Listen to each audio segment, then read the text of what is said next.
Le doy la bienvenida ya formalmente aquí en el estudio de los desayunos de 24 horas al doctor Javier Zavala. Él es consejero del Consejo de Participación Ciudadana y Control Social Transitorio. Muy buenos días, gracias por estar con nosotros. Gracias, Liz, a ti. Bueno, como decíamos, concluyó ya un año donde tuvieron 9 meses ustedes de trabajo y me gustaría conocer su balance. ¿Cómo evalúan ese trabajo realizado por el Consejo de Participación durante el año pasado? Gracias, Liz. A ver, yo pienso que el balance va a estar al final del día, al final del proceso, a disposición de la ciudadanía. Y será la ciudadanía la que realmente deba valorarlo, ¿no? Yo, en lo personal, me siento satisfecho con el trabajo cumplido. Hemos acatado lo que el mandato popular dijo en su momento, expresó en su momento. Hemos evaluado, hemos cesado, hemos abierto concursos y hemos tomado decisiones. Algunos errores también hemos cometido en el camino, soy claro en reconocerlo. Pero creo que en el gran balance final, para mí personalmente, resulta positivo. Ahora, ya están con una cuenta regresiva, tienen este año 5 meses aproximadamente de trabajo. Durante, si los cálculos no me fallan, el año pasado ustedes cesaron a 29 funcionarios. ¿Están conscientes que una vez que terminen su trabajo, que como digo será en 5 meses, en el mes de mayo, podrían enfrentar quizás demandas, incluso demandas internacionales, por quienes consideran que ese cese de los 29 funcionarios se dio dentro de un marco de ilegalidades e irregularidades? A ver, dentro de este marco de ilegalidades hay muchas mentiras posicionadas, que yo digo, o que se intentan posicionar. Por ejemplo, esto de que la consulta fue inconstitucional, falso. Sencillamente la Corte Constitucional, en el término previsto en la ley, no dio el dictamen y se produjo lo que se llama el dictamen ficto, o el informe positivo, presunto, que significa que se da por favorable. Por lo tanto, consulta inconstitucional no existió. Hay otras mentiras de que nos hemos tomado atribuciones que el mandato no nos ha dado, tampoco. Y si en función de que se vienen consecuencias para las decisiones que hemos tomado, estamos dispuestos a afrontarlas. No hay ningún problema en eso. Pero usted me decía, estamos conscientes también de que hemos cometido errores. Quizás uno de esos errores, la conformación de cómo está ahora este Consejo Nacional de la Judicatura Transitorio, que ha sido tan cuestionado por la incapacidad de muchos de sus miembros de ponerse de acuerdo en temas importantes y que prevalezca quizás esas resoluciones que ellos deben tomar a sus posiciones personales. A ver, su punto es clave y me va a permitir hablar o me está exigiendo hablar. En su momento yo fui no fui el único, pero fui uno de los consejeros que propuso que no se designe un consejo de la Judicatura Transitorio, porque yo podía prever ciertos problemas o podíamos prever ciertos problemas. Y pensábamos designar un administrador que se haga cargo de la parte administrativa y abrir el concurso respectivo. Se impuso la mayoría y se impuso un consejo de la Judicatura Transitorio que para mí, personalmente, ha fracasado en su gestión. En este país estamos en una feria judicial lleno de chismes, lleno de cuentos, los jueces hacen lo que le da la gana, hay interferencia en la justicia. Esa es la realidad. Hemos abierto el concurso y resulta, para que usted se asuste, que de las 27 impugnaciones que hay 21 contra la terna de la Corte Nacional de Justicia. 21. Y hay 6 contra los otros 12 candidatos. ¿Qué significa esto? Esto lo que significa es que hay una campaña orquestada para tumbar la terna de la Corte Nacional de Justicia. ¿Por qué? Porque en el momento que esa terna se caiga, tienen que enviar nueva terna. Y esa nueva terna tiene que entrar a un proceso de revisión. Y una vez que entra el proceso de revisión, nos vamos a demorar 6, 8 semanas más. ¿Qué significa esto? Que el actual Consejo sigue. Y para que se siga preocupando, dentro de las impugnaciones hay una impugnación de 5 o 6 asambleístas que en su calidad de asambleístas presentan impugnación. ¿A guisa de qué? No es control político, no es fiscalización política, no están legislando. Para mí es una burda y grosera interferencia de la función legislativa en las facultades. ¿Pero lo hacen en calidad de asambleístas o como cualquier ciudadano? Porque las votaciones están abiertas para que cualquier ciudadano venga y presente cualquier cosa que haga que esa persona Liz, que está postulada ocupe el cargo. Hágame caso, en calidad de asambleístas. ¿Orientados a qué? Orientados a intimidar, a tumbar la terna. ¿Para qué?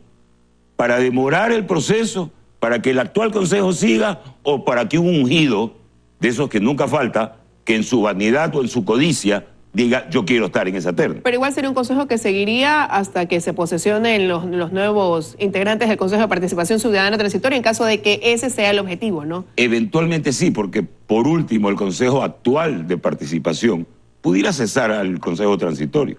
Así como los puso en su transitoriedad, los puede cesar también. Ahora, Esto en cuanto al Consejo Nacional de la Judicatura, pero usted me acaba de decir algo, estamos en una feria judicial, y ahí también algo pendiente que tienen ustedes es precisamente la conformación de la Corte Constitucional.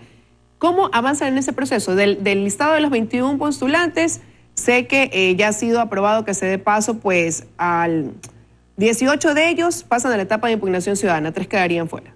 Sí, yo entiendo que el proceso de recalificación ya terminó, yo vi las notas finales, pasarían a la fase de impugnación, luego pasaría a una lista final, esa lista final pasa al Consejo de Participación para que el Consejo de Participación valide. Valide en mi concepto no significa vetar, validar significa observar, pedir informaciones, si hay alguna queja recibirla, tramitarla y observar. Eso es lo que significa validar. Pero yo quisiera decirle que es un proceso muy avanzado.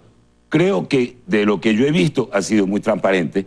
Creo que la comisión calificadora fue escogida con gente de primera y esperemos que el proceso termine siendo de primera. Pero no se comienza a empañar ese proceso que usted me está diciendo ha sido transparente con la queja, por un lado, de algunos de los postulantes que cuestionan cómo fue la calificación dentro de las pruebas escritas que se hicieron, y por otro lado, con la renuncia de una de las integrantes de la comisión calificadora precisamente, que ella ha hablado de que se estarían adoptando decisiones, su argumento fue decisiones en reuniones no formales.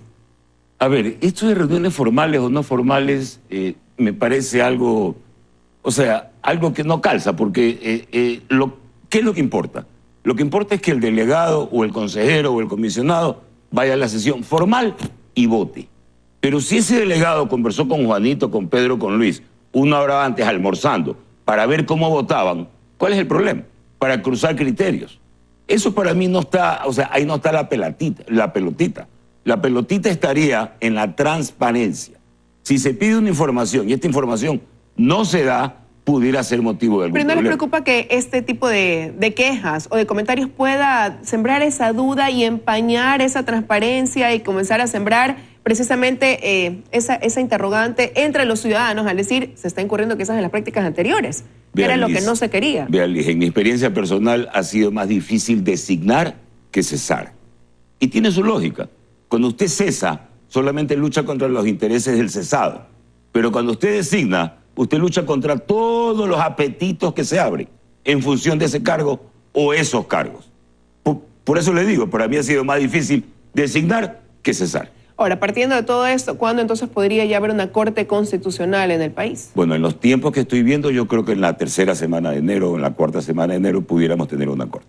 Eso entonces sería dentro del cumplimiento de los tiempos, como usted dice. Ahora, en cuanto, por ejemplo, a la designación del fiscal general de la Nación, que es otro tema que está pendiente, concluyó también la fase de postulaciones, pero hasta lo que conocimos había solamente un inscrito dentro de lo que se conoce. ¿Aumentó ese número de candidatos? A ver, yo pienso que hubo ahí, Liz, una falla operativa. Yo creo que el concurso se convoca en mala fecha.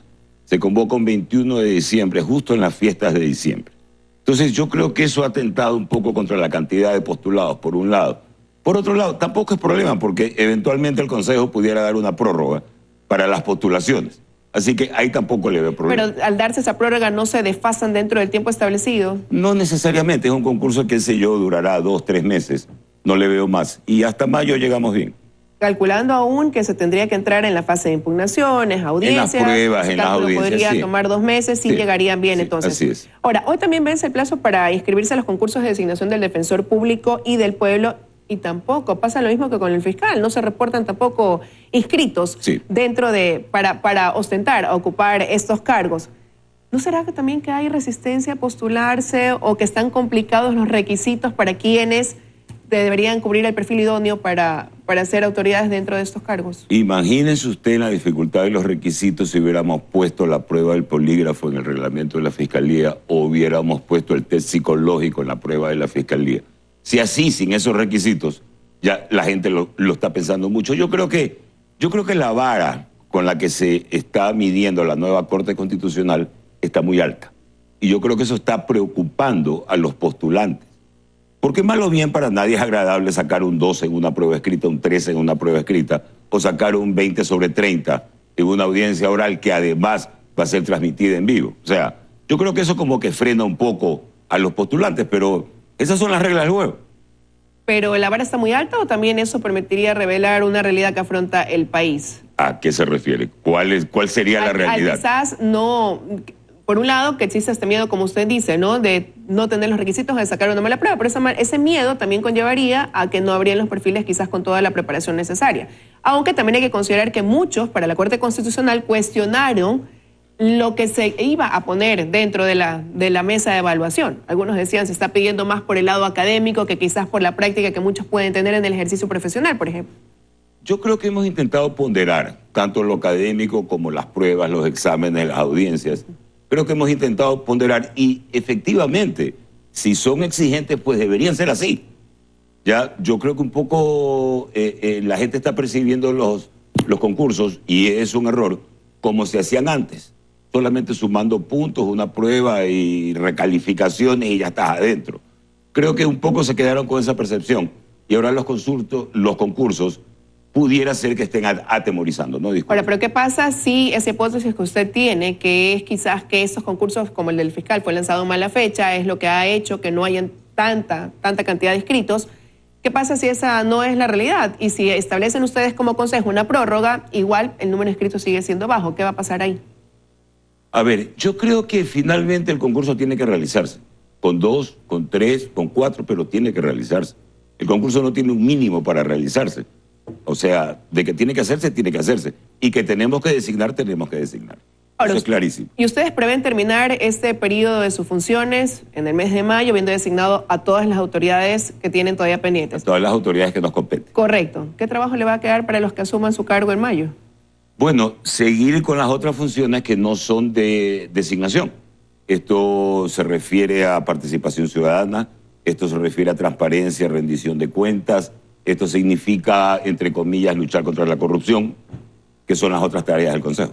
Ahora, también existe esta polémica, ¿no? Y es un tema que está en discusión porque hay voces divididas. Hay quienes consideran que el Consejo de Participación Ciudadana y Control Social debe desaparecer y otros que más bien plantean que debe reformarse en sus funciones y continuar operando. Desde su punto de vista, ¿cuál de las dos opciones se inclina? ¿Cuál debería ser la que se aplique? A ver, yo lo he dicho públicamente, yo creo que el Consejo debería continuar, pero sin la atribución de designación de las principales autoridades del país. Y esto lo he dicho públicamente ya. Yo creo que esas atribuciones deberían pasar a la Asamblea Nacional, que es el órgano que debería designar. ¿Cómo? La pregunta es ¿cómo? Yo diría creando una comisión legislativa de designación permanente, pluripartidista, con procesos claros y transparentes. Eso es lo que yo haría en lo que respecta a las funciones de designación. Yo le quitaría la lucha contra la corrupción al Consejo de Participación, porque es una lucha que ya deberían llevarlo, o sea que de hecho la llevan órganos como la Fiscalía o como la Contraloría. Fíjese usted que del 100% de denuncias que entran al Consejo de Participación, aproximadamente el 60-70% son derivadas a Fiscalía, Contraloría. ¿Por qué? Porque son los órganos realmente constitucionales para luchar contra la corrupción. Quiero agradecerle, doctor, su presencia esta mañana aquí en los desayunos de 24 horas. Gracias a usted, Liz.